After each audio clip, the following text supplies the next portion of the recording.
We totally get it. We publish a ton of content on this podcast, and it can be a lot to keep up with.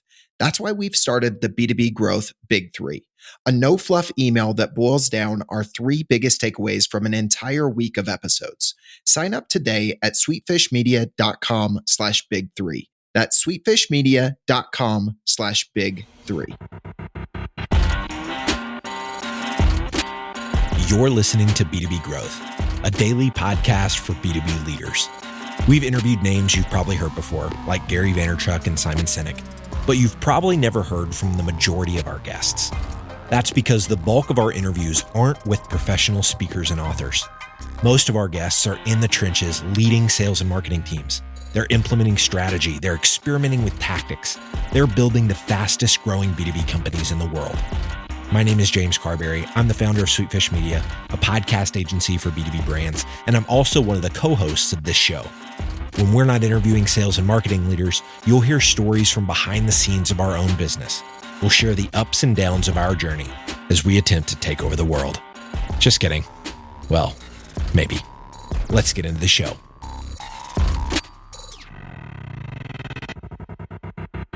Welcome back to the B2B Growth Show. I'm your host for today's episode, Sean Blackburn with Sweetfish Media. I'm joined today by Moni Oloyede, and she is the Marketing Operations Specialist over at Fidelis Cybersecurity. Moni, how are you doing today? I'm well. Thank you so much for having me. Awesome. Yeah, it's great to have you on the show. I'm really excited about our topic today. You're going to be unpacking how to establish a sales process for complex solutions in enterprise sales. But before we begin, could you tell me and our listeners a little bit about your background and what it is you guys do over at Fidelis Cybersecurity? Absolutely happy to. So my personal background, I've been in the marketing technology space for about 10 years now. Cut my teeth with a platform called Eloqua, now owned by Oracle, back in 2007-ish timeframe for another security company. And that company switched over from Eloqua to Marketo. So I had 2 platforms under my belt and went to go consult. And in consulting, saw all types of different environments, B2B, B2C, small, medium, large, the whole wealth of environments. So I learned a lot. And now I'm at Fidelis Cybersecurity, doing marketing operations for them. Fidelis is a security platform that specializes in kind of defense cybersecurity. So everything after kind of the protection part, typical firewalls, things like that, IPS. And we do complicated enterprise cybersecurity. So think of your Fortune 1000s and long sales cycle and multiple product suites. So interesting topic we're going to talk about today. Fantastic. Absolutely. So, one thing that we were kind of talking about before we started recording was just, overall, the relationship between marketing and sales. And we're going to be talking about that a lot today. What makes you passionate overall about that topic, the connection between those 2 departments? Yeah, absolutely. I mean, it's key. And a lot is made of sales and marketing alignment, but I'm not sure many companies truly know what that means, right? Mm-hmm. I feel like in marketing technology specifically, we kind of think of marketing and sales alignment as, do you have a shared definition of funnel stages or, SLAs, or what's your handoff process like, and has sales agreed to it? And that's not really sales and marketing alignment, right? That's just kind of shared agreements. Right. Definitions. Exactly. There's no actions behind it. Like true alignment, is, do you know how your sales team is following up?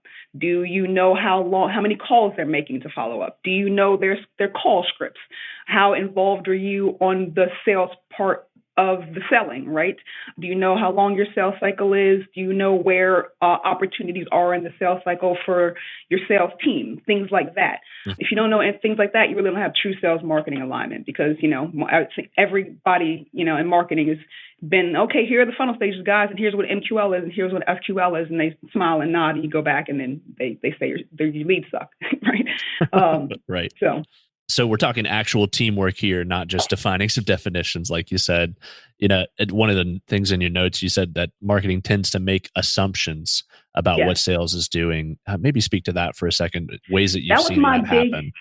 Yeah, sorry to cut you off. That was my big kind of aha moment when it came to sales and marketing alignment a couple of companies ago.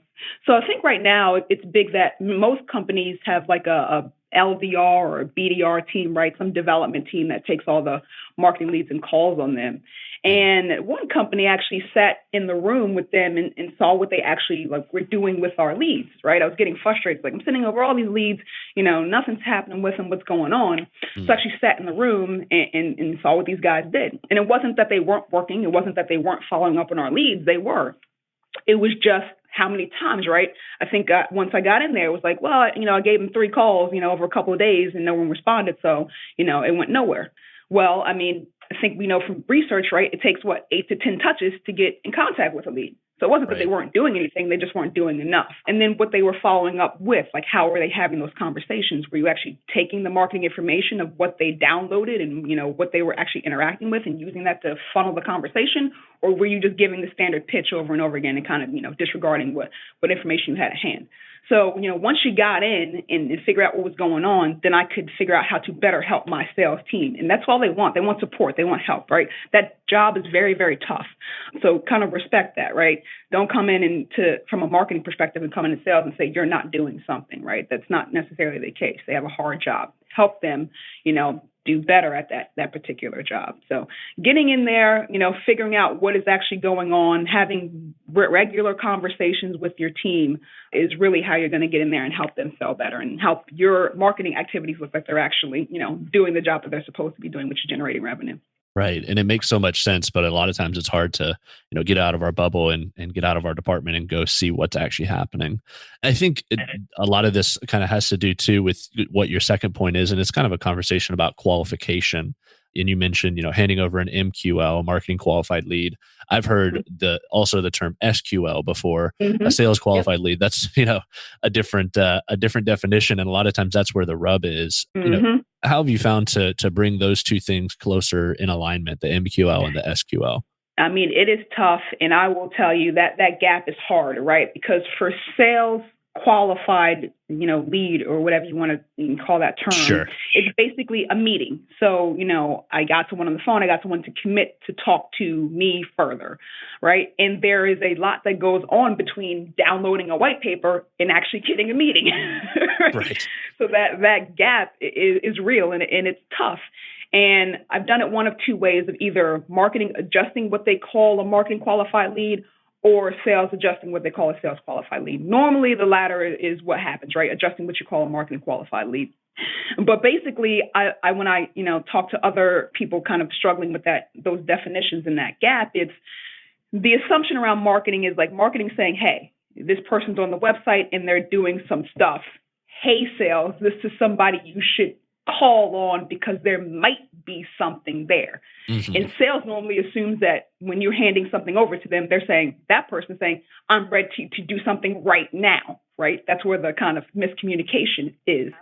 And I think it ultimately is, marketing's responsibility basically to level up that gap. So marketing needs to push that person towards more of I'm ready to do something right now, and I'm not just kicking tires or just, gaining research or doing whatever, because there is a lot of reasons why someone can come on your site and interact with your resources that have nothing to do with purchasing your products. And marketing's responsibility to kind of filter that out. So whether that's, a nurture or some sort of other indicators of how you get them closer to, I'm interested in your products and I want to learn more about them, which gets closer to, what sales calls qualified, is where we need to go. So, I'm a supporter of lead scoring. I'm a supporter of kind of all those traditional things because it's good information. It's not bad information, but we have to also take that information and qualify it a little bit more of, are they ready to actually interact with our products? Do they want to learn more about them? How do we get them closer to indicate that action and not just, hey, they downloaded 15 white papers, whoop-de-doo, Right. All right, today's growth story revolves around search engine marketing, and we'll be shining the spotlight on Aegis Software, a company that makes software for manufacturing operations. Aegis was one of the first companies in their space to invest in search marketing, but as competition grew, their performance plateaued. To counter this, they hired Directive Consulting, the B2B search marketing agency. With unparalleled experience in inbound lead gen for B2B companies, Directive was able to increase Aegis's monthly online leads by 457%, while at the same time lowering their cost per lead by 147%. Now, I have a hunch that Directive can get these kind of results for you too. So head over to directiveconsulting.com and request a totally free custom proposal. That's directiveconsulting.com. All right, let's get back to this interview.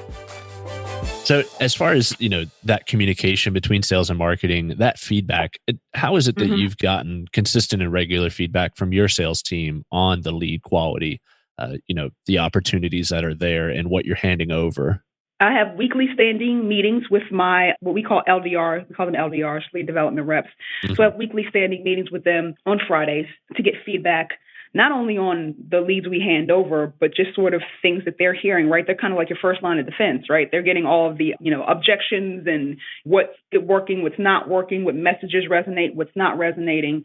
Those sorts of things are valuable from a marketing standpoint as well, not just the feedback on the leads. And then there's types of leads too as well, like certain things work better than others. Trade shows or, webinars tend to work better than just raw web downloads, things like that, just in general, right? Not as much social media leads or things like that. So it's also kind of like what you need to do to push maybe those web leads further along.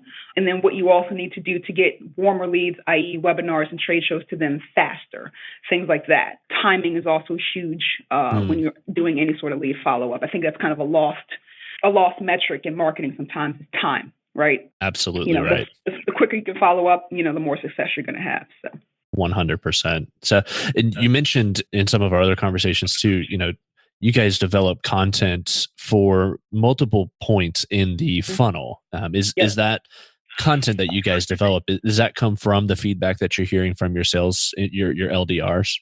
Yeah, a little bit. And also just sort of like I said, trying to get that qualification point a little bit further down the line. So we came up with short and longer versions of our product demonstrations. So we have 5-minute versions of those and kind of like hour-long deep dives into our products. Cool. We have a trial version of our product, which we just came up with last year. We didn't have that before. So things like that. So it takes a little bit of the pressure off of them and it lets the lead or prospect kind of dig on their own, but also indicate buying interest, right? So you look at a 5-minute product demo, you're clearly interested in the product. You're not maybe ready to buy, but it's more of an indicator for our lead development guys that you're at least interested in the product and they know how to nurture you better, right? A trial for us is, a hot, obviously, lead, but it's also something that, hey, if a sales guy's been nurturing this lead or trying to call on them for months on end and they haven't got to them, but they kick them a trial, like hands off, I don't have to be involved, but, you can try this on your own. Again, letting the lead kind of indicate where they are in their own buying process. They're interested, they're just not ready to talk to somebody. That's a common, kind of user case all the time. So what can you do to kind of fill in that gap, right? Kind of indicate of, I'm not ready to move to this stage, but I am interested in giving them levers to pull based on that. So yeah, it's kind of definitely a learning of this last year, none of which we had last year, but, based on feedback and also kind of just, letting our sales guys, giving them a little breathing room, but also helping them out of, saying, hey, they are interested.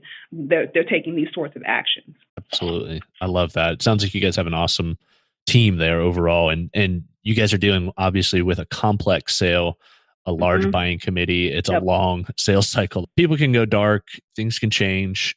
How do you guys keep engagement during a long sales cycle like that on the marketing side? So we do a couple of things, and we're kind of experiment with a couple of new things this year too as well.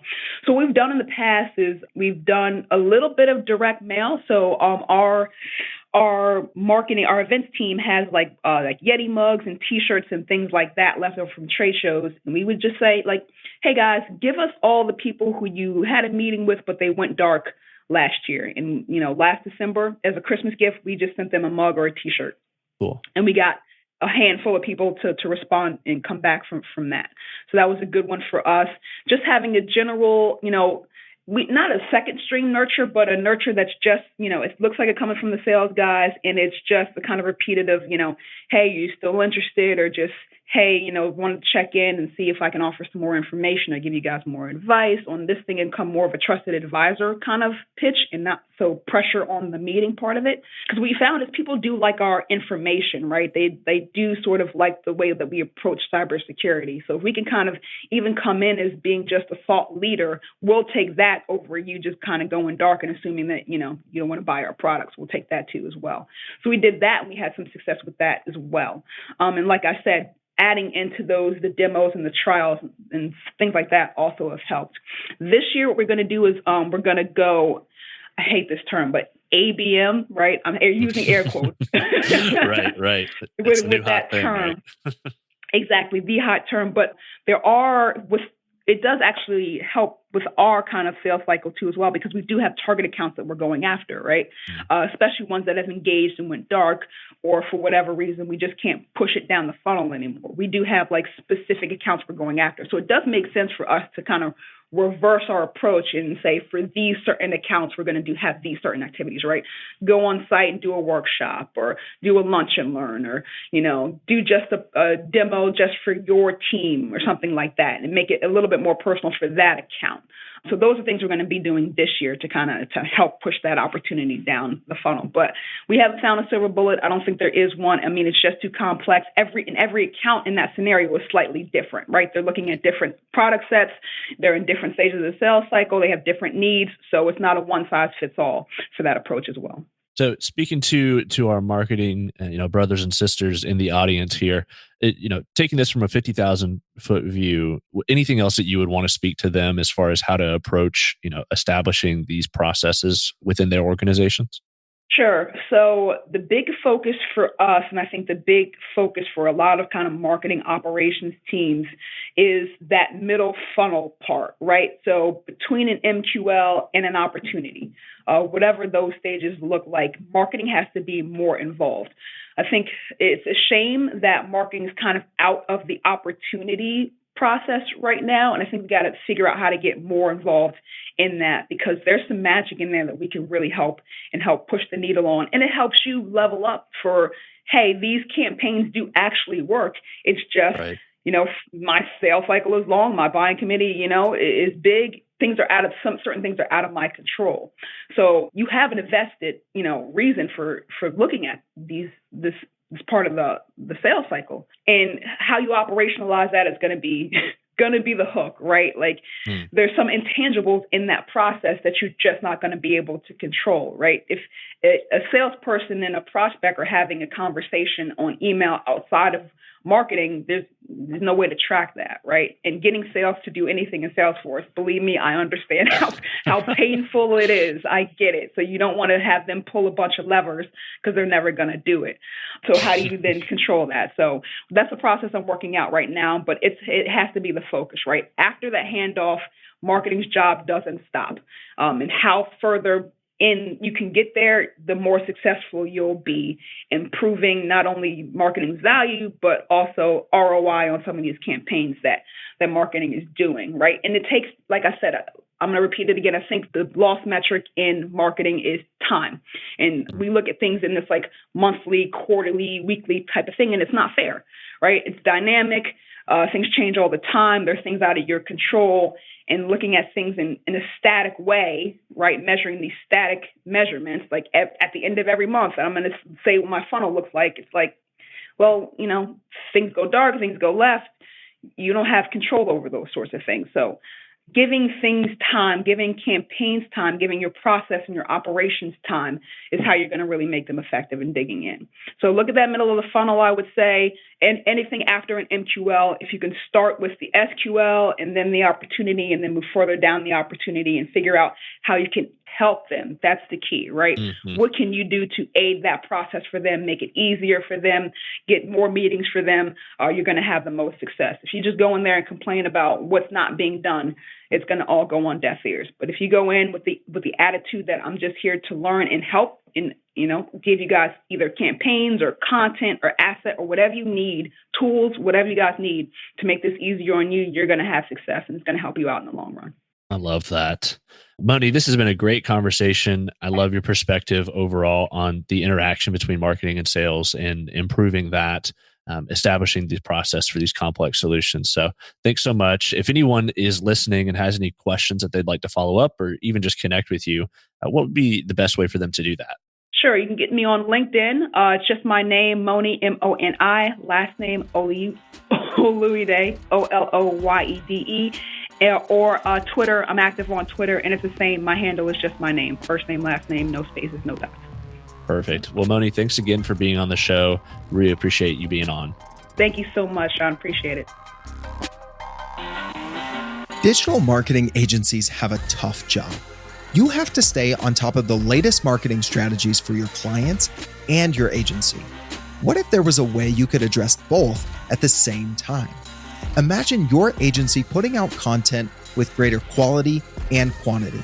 Envision bringing your clients a turnkey solution for one of B2B marketing's fastest growing media strategies, podcasting. You know all those clients asking for your help with their account-based marketing efforts?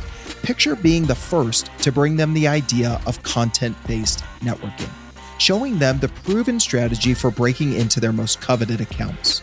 Here's the concept.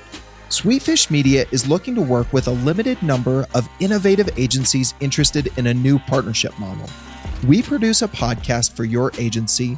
You introduce the power of podcasting and Sweetfish services to your clients. Everybody wins. Learn more at sweetfishpartners.com.